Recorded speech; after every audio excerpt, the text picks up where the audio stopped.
เนาะขออนุโมทนาเพราะจะเป็นทานหรือว่าปัจจัยต่างๆที่พากันมาถวายในมื้อนี้ก็เป็นคือว่าเป็นวันหยุดวันสิ้นปีเอามือลงแล้วเด้อนั่งสบายๆเบิ่งลมเป็นวันสิ้นปีเป็นวันสุดท้ายของปีที่ได้มาทำบุญกุศลในชีวิตประจำในชีวิตของเฮาวันสุดท้ายของปีแต่ว่าบ่แม่นวันสุดท้ายของเฮาที่จะเลิกทำความดีเป็นวันสุดท้ายของปีให้เฮานำประสบการณ์ในปีที่แล้วมาไขควรมาพิจารณาเบิ่งว่าเฮาใช้ชีวิตเป็นจังไดเอาประสบการณ์ในชีวิต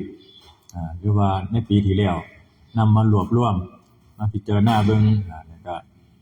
มาพัฒนาในวันข้างหน้าหรือว่าในปัจจุบันที่เฮามีชีวิตอยู่ในการใช้ชีวิตของเฮานำมาพัฒนา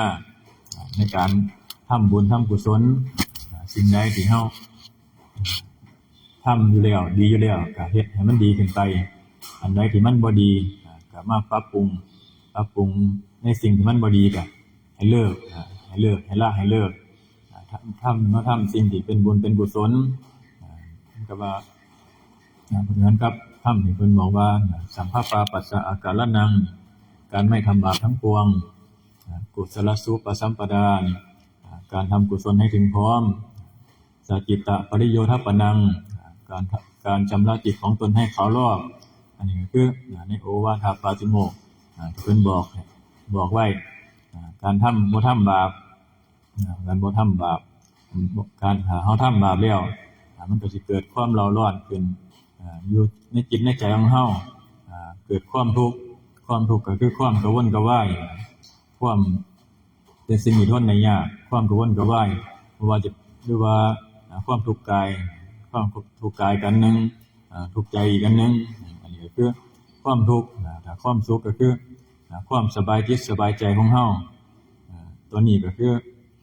มันบ่กระวนกระวายบ่เร่าร้อนเฮาเฮ็ดแล้วเป็นความสุขหรือว่าเป็นกุศลจังซี่สิ่งใดมันเป็นกุศลก็คือความฉลาดในการเลือกทำเลือกที่ทำบุญบ่ทำบาปเพราะว่าหยังทำบุญแล้วมันเกิดได้ความสุขความสบายจิตสบายใจของเฮาสบายกายนำทั้งมีความสุขในโลกนี้และโลกหน้าเพิ่นเรียกว่าสุโขปุญญัสสะอุจจโยนี่หมายถึงว่าการสั่งสมบุญจะนำสุขมาให้ว่านี่ล่ะก็คือถ้าเราสั่งสมบุญไปบุญก็คือมีหลายอย่างแต่ว่าเรื่องต้นก็คือการให้ทานเป็นสิ่งเริ่มต้นในการสละออกเพราะว่าเห็นความที่เฮายึดถือในวัตถุสิ่งของเพิ่นจึงเลยให้ทานเป็นก่อนเพราะว่าเฮานี่เกิดมาบ่มีหยังเพิ่นสอนว่าตอนที่เฮาเกิดมานี่เฮาก็บ่ได้หยังมาแต่ว่าพอเฮาเกิดขึ้นมาแล้วเฮาก็มาแสวงหาสิ่งต่างๆเพื่อสิได้มีเครื่องอยู่เครื่องใช้ในชีวิตประจำวันอันนี้คือเพิ่นสอนให้เฮาเริ่มด้วยการให้ทานก่อนเพราะว่าจะได้เห็นอัตตาตัวตนของเฮาที่เฮายึดไว้ในวัตถุสิ่งของที่เฮาได้มาเพราะว่าตอนเกิดมาเฮาบ่ได้มาหยังมามีแต่ร่างกายนี่มากับใจนี่มาเพราะว่าเพิ่นให้สอนให้เฮาให้เข้าใจในการเกิดของเฮาหมายถึงว่าการให้ทานนี่ให้ทานแล้วก็อย่าหวังผลอย่ายึดในผลแห่งทานอย่ามุ่งการสังสมอย่าคิดว่าสิได้เฮ็ดทานแล้วสิได้สมปรารถนาจังซี่ก็คือผลมันมีอยู่แล้วผลของการให้ทาน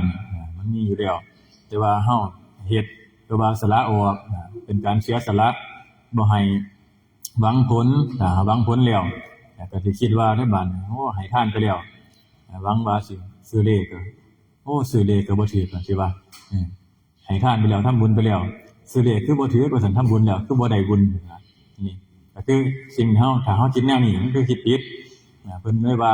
เฮ็ดแล้วอย่าหวังผลในทานอย่าหวังผลในการทำบุญเพราะว่าจะเป็นทานแก่สัตว์เดรัจฉานหรือว่าคนทุศีลคนมีศีลขึ้นมาจังซี่ คนทำสมาธิหรือว่าการภาวนาจังซี่อันนี้ก็เป็นส่วนหนึ่งการให้ทานก็มีผลต่างกันแต่ว่าก็อย่าให้ยึดในผลแห่งทานให้คิดซะว่าเฮามีจิตเมตตาได้ช่วยเหลือแบ่งปันแก่เพื่อนมนุษย์หรือว่าเพื่อนสรรพสัตว์ในโลกอันนี้คือการให้ทานเพื่อจังว่าเฮาสะสมบุญให้ละบาปบ่ไปทำลายเบียดเบียนทั้งคนและสัตว์สิ่งมีชีวิตเขาก็อยากมีชีวิตเหมือนกันเฮาก็บ่ไปเบียดเบียนเขาก็คือการสะสมบุญแล้วก็เฮ็ดกุศลให้ถึงพร้อมกุศลให้ถึงพร้อมแล้วก็ถ้าเฮามีจิตอกุศลจิตมันก็สิบ่สงบมีความกระวนกระวายเร่าร้อนจิตก็เลยบ่เกิดเป็นความขาวรอบบ่เกิดเป็นความผ่องใสก็จึงเรียกว่าสัจจิตปริโยทปนังการชำระจิตของตนให้ขาวรอบถ้าเฮาจิตเฮานึกถึงได้ถึงสิ่งที่เป็นกุศลเวลาจิตของเฮามันก็สิคอยคัดคอยคัดสิ่งใดที่มันเป็นสิ่งสกปรกอยู่ในจิตในใจของเฮามันก็สิเริ่มขาวออกเพราะว่าหยังเพราะว่าเฮาคิดตั้งแต่เรื่องที่เป็นกุศลพอเรื่องที่เป็นกุศลแล้วเป็นบุญแล้วจิตใจของเฮามันก็สิเริ่มขาวเวลาทำสมาธิจังซี่มันก็สงบง่ายมันสิสงบง่ายสิเป็นสมาธิง่าย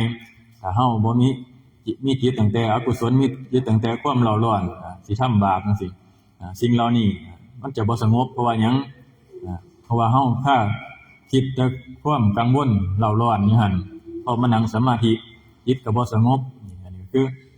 เพิ่นจึงว่าเฮานึกถึงกุศลไว้ทำแต่สิ่งที่เป็นกุศลให้ละบาปออกถ้าแม่นว่าบุญนี่บ่ทำก็ได้แต่ว่าให้ละบาปบ่ทำบุญแต่ว่าให้ละบาปก็ได้อันนี้คือเห็นเพิ่นเขียนไว้อยู่วัดน้องปลาพงหลวงปู่ชาเพิ่นเขียนไว้บุญบ่เฮ็ดก็ได้แต่ว่าให้ละบาปว่าซั่นแต่ว่าส่วนมากเฮานี่เฮ็ดบาปแล้วมาทำบุญแก่ว่าซั่นทำบุญแก่ซึ่งว่ามันเข้าใจผิดทำบุญนี่คือทำบุญเพื่อว่าสิใส่บาปบางคนคิดว่าทำบุญเพื่อสิใส่บาปแต่ว่าบ่แม่นถ้าเฮาบ่ทำบาปจังซี่เฮาละสร้างอกุศลขึ้นมาสร้างกุศลขึ้นมาในจิตมันจังสิเป็นจิตที่สงบจังเป็นจิตที่ขาวรอบจังเฮ็ดสมาธิได้ง่ายจังสิได้เห็นความเป็นจริงของชีวิตความเป็นจริงของการใช้ชีวิตของเฮาเพราะว่าสิ่งเหล่านี้เป็นพื้นฐานของจิตของใจของเฮาถ้าเฮาคิดตั้งแต่ว่าสิทำลายหรือว่าสิแสวงหาสิ่งต่างๆเหล่านี้แสวงหาหลายมันก็เกิดความเร่าร้อนสู่จิตสู่ใจของเฮามันก็เลยบ่ได้รับความสุขถ้าเฮารู้จักพอในการใช้ชีวิตนั่นล่ะก็คือความสุขของเฮาก็จึงว่าการใช้ชีวิตที่ได้เป็นเศรษฐีจังซี่ก็มีเพิ่นก็บอกไว้คือกันเพิ่นว่าให้เฮาขยันหาว่าซั่นขยันหาก็คือการทำงานโดยจะเป็นสัมมาอาชีพจะเป็นบ่ไปเบียดเบียนทำลายคนอื่นทำอาชีพที่สุจริตบ่ไปทำลายเบียดเบียนคนอื่นอันนี้ก็คือการขยันหาทำงานด้วยความสุจริตบ่ไปคดโกงบ่ไปหลอกลวงคนอื่นทำการทำงานของเฮาอันนี้พอหามาได้แล้วก็รู้จักเก็บเพิ่นว่ารู้จักเก็บในสิ่งที่เฮาหามาได้ว่าจะเป็นข้าวของเงินทองวัตถุต่างๆแต่รู้จักเก็บรู้จักใส่ให้มันเป็นเพิ่นว่าบ่แม่นเอาไปใส่แบบสิ่งที่ทุรนสิ่งที่มัน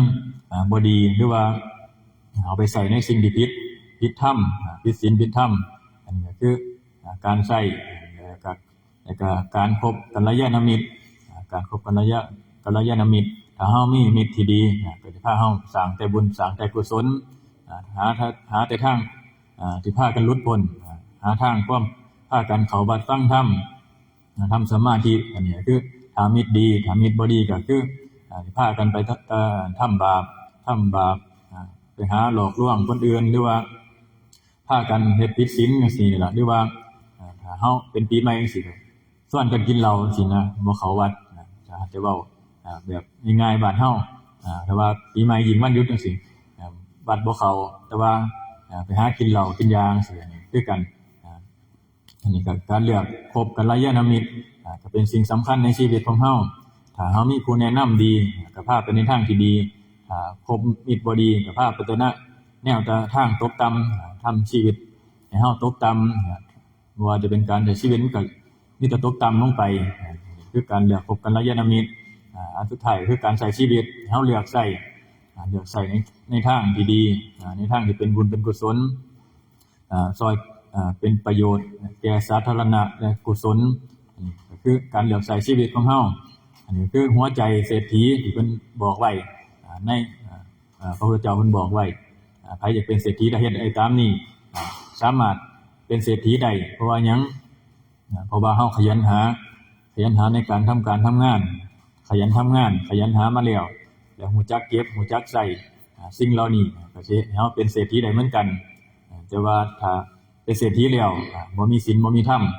ก็ถ้ามีปัจจัยแล้วมีเงินมีทองแล้วก็บางคนก็เอาไปใช้คดโกงคนอื่นจังซี่ก็มีเพิ่นจึงว่าให้เฮามีศีลมีธรรมเข้าศึกษาธรรมะไว้เพื่อเป็นเครื่องประดับจิตประดับใจของเฮาสิ่งเหล่านี้จะเป็นบุญในโลกนี้และโลกหน้าซอยเวลาเฮาตกทุกข์ได้ยากขึ้นมาสิ่งที่เฮาเฮ็ดไว้มันสิซอยอยู่เฮาขึ้นมาซอยพยุงขึ้นมาเวลาเฮาล้มใช้ชีวิตไปแล้วมันเกิดหกล้มก็มีคนมาพยุงซอยจังซี่นี่ล่ะก็มีคนมาพยุงซอยก็คือตัวบุญกุศลที่เฮาเฮ็ดไว้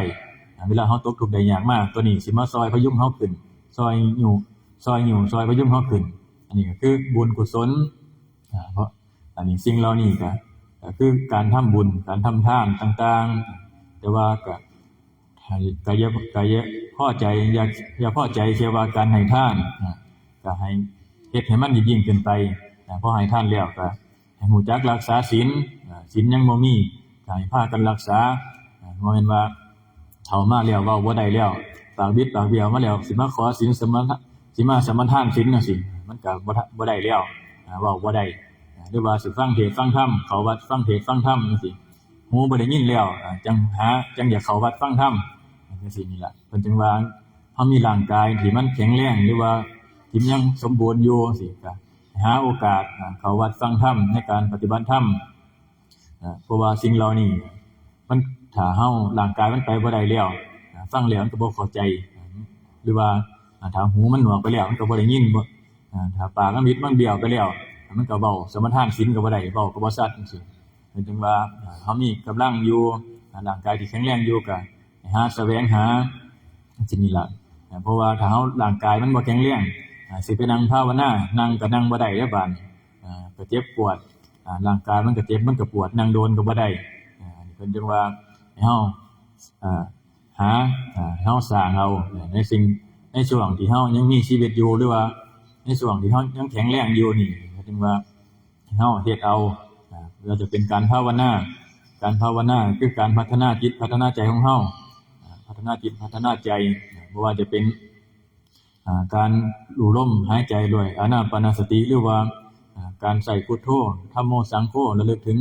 พระพุทธเจ้าจังซี่นี่ล่ะพระพุทธพระธรรมพระสงฆ์ในชีวิตของเฮาแต่ละมื้อตื่นขึ้นมาเฮานึกถึงหยังก่อนจังซี่เฮาเป็นนึกถึงแต่บางคนก็นึกถึงแต่หน้าที่การงานบ่ได้นึกถึงลมหายใจตนเองหรือว่าบ่ได้นึกถึงกายของตนเองนะเพิ่นจึงว่าให้เฮามีเครื่องอยู่เครื่องเกาะอย่างน้อยๆก็ตื่นขึ้นมาก็ให้มันได้พุทโธธัมโมสังโฆก่อน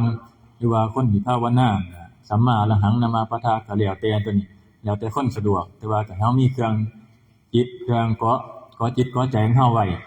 เพราะว่าสิ่งเหล่านี้มันเป็นพื้นฐานในการภาวนาอย่างแรกมันเฮ็ดบ่ได้แต่ว่าถ้าเฮาฝึกเอามันก็ฝึกได้เบิดทุกคนแต่สัตว์ก็ยังฝึกได้เฮาเป็นคนเฮาก็ต้องฝึกได้คือกันแต่พ่อแม่ครูอาจารย์เพิ่นตั้งแต่พ่อแม่ครูอาจารย์ไปจนฮอดพระพุทธเจ้าเพิ่นก็ยังฝึกเอาคือกันเฮาเป็นคนเฮาเกิดมาคือกันเฮาก็ต้องเฮ็ดได้คือกันกับเพิ่น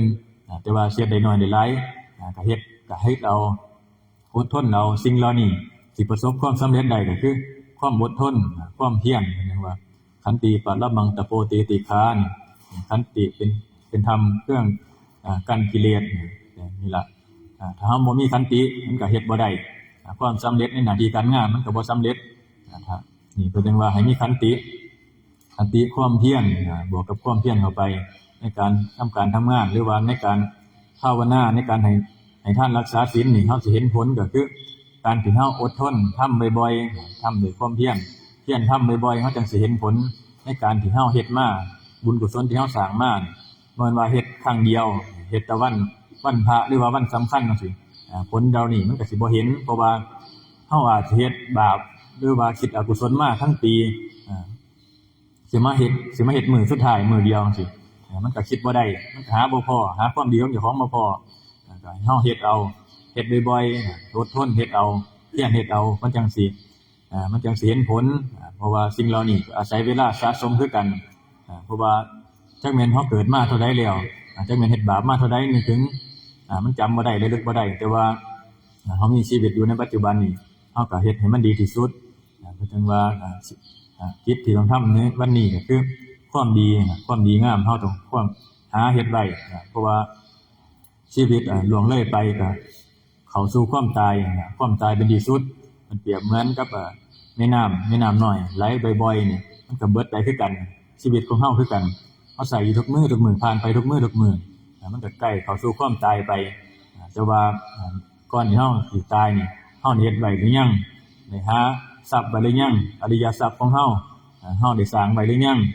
ก็จึงว่าให้เฮาเฮ็ดเฮาสร้างไว้อันนี้คือบุญกุศลบ่แม่นเฮ็ดตั้งแต่มื้อเดียวพอไปมื้อรุ่นมา